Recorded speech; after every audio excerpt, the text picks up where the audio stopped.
Hai, saya Adel Akbar. Pada kesempatan kali ini saya akan menjelaskan mengenai langkah-langkah evaluasi kurikulum. Nah, sebelum itu, tolong like and share ya.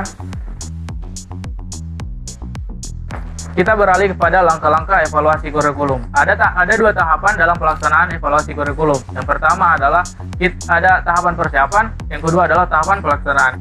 Di tahapan persiapan, apa saja yang kita siapkan? Jadi, yang kita siapkan itu seperti apa yang akan kita nilai nantinya, bagaimana yang akan kita nilai, orang-orang yang kita beri tanggung jawab dalam penilaian nantinya juga, serta biaya-biaya yang akan kita gunakan nantinya. Tetapi di tahap persiapan ini ada langkah-langkah yang harus ditempuh untuk evaluasi kurikulum nantinya. Yang pertama adalah kita menyusun Term of Reference atau TOR dari penilaian atau Term of Reference penilaian. Nah, di sini Term of Reference ini kalau dalam bahasa Indonesia itu adalah kerangka acuan. Apa sih itu TOR? TOR itu adalah sebuah dokumen yang di dalamnya itu berisikan latar belakang dari kegiatan yang akan kita laksanakan, tujuannya, serta dan lain-lain. Oke, TOR dalam penilaian ini ada di dalamnya seperti target penilaian, objek yang akan kita nilai, organisasi atau orang-orang yang kita beri tanggung jawab untuk penilaian nantinya juga, dan biaya yang akan kita gunakan. Nah, setelah kita menyusun TOR, maka selanjutnya kita klasifikasi. Nah, di sini di tahapan klasifikasi kita melaksanakan sebuah penelaahan perangkat evaluasi, yang mana kita menentukan, kita klasifikasikan, contohnya jika kita menggunakan struktur yang ini, kita gunakan strategi yang ini, kita gunakan metode yang ini. Kemudian kalau kita gunakan metode ini, berarti tujuan yang ini akan tercapai. Seperti itu mengenai contoh sederhana dari klasifikasi evaluasi kurikulum.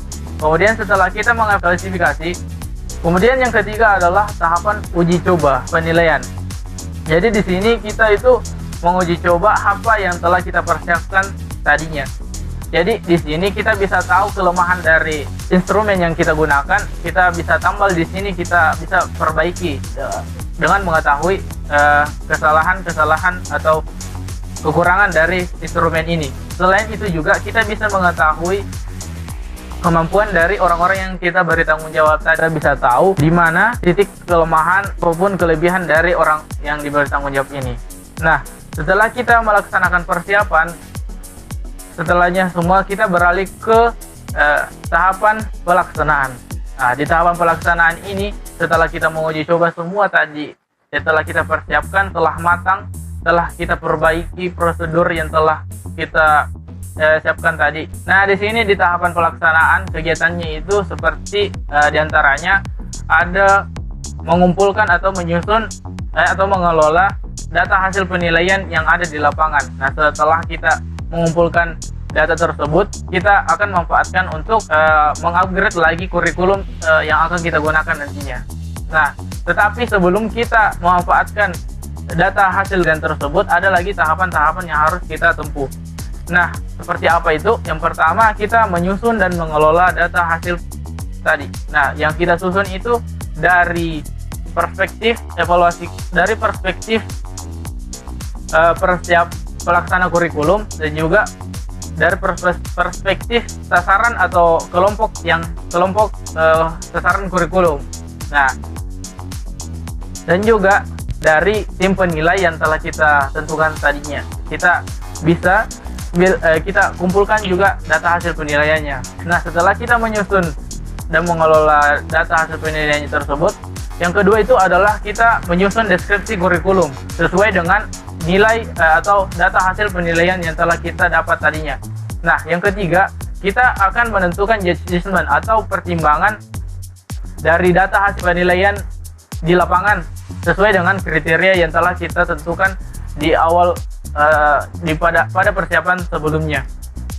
Nah, di sini pada menentukan judgment itu ada teknik analisis logika yang kita akan pakai, yang bisa kita pakai. Yang pertama ada teknik analisis logika vertikal dan analisis logika horizontal.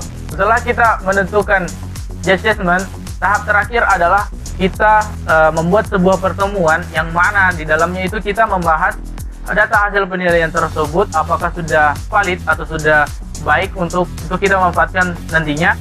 Setelah kita membahasnya tersebut, kita mengukuhkan data hasil evaluasi kurikulum tersebut.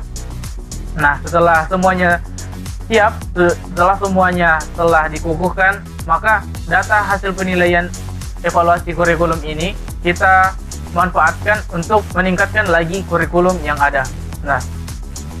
Nah itulah tadi penjelasan mengenai langkah-langkah evaluasi kurikulum. Kurang dan lebihnya mohon dimaafkan. Wassalamualaikum warahmatullahi wabarakatuh.